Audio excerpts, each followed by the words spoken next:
परसों सोलापुर पुणे हाईवे पर एक होटल में रात के खाने के लिए रुकते समय 8वीं 9वीं कक्षा की लड़की, पिता, मां, उच्च वर्गीय परिवार, हाई क्लास, मेरे सामने बैठा था।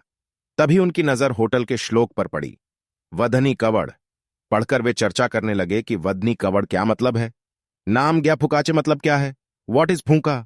एक दूसरे से इस तरह के सवाल पूछने लगे, जबकि उनके साथ मौजूद छोटी सी बच्ची उसके माता पिता की तरफ देख रही थी।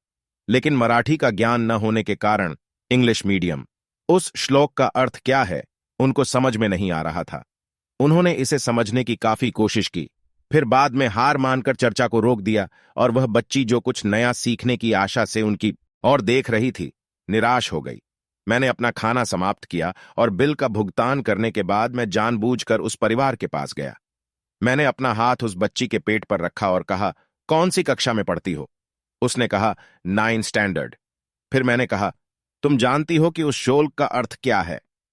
यह बात सुनते ही उसने उम्मीद से मेरी तरफ देखा। मैंने वाक्य जोड़ते हुए उससे कहा, वदनी कवड़ घेता नाम ज्ञा श्री हरि चे, अर्थात भोजन करते समय निवाले को मुंह में लेते हुए श्री हरि यानी ईश्वर का नाम लेना चाहिए। सहज हवंड होते नाम घेता फुकाचे, मतलब यह मुफ्त का नाम लेने से आपका खाना आसानी से पच जाएगा।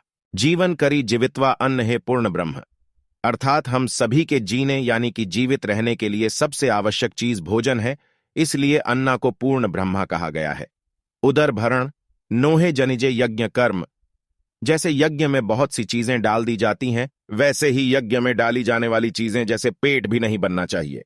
यह सुनकर उस बच्ची के चेहरे पर संतोष के भाव मुझे दिखे और उन माता पिता के प्रश्न का उत्तर भी मिल गया था कि व्हाट इज फुक,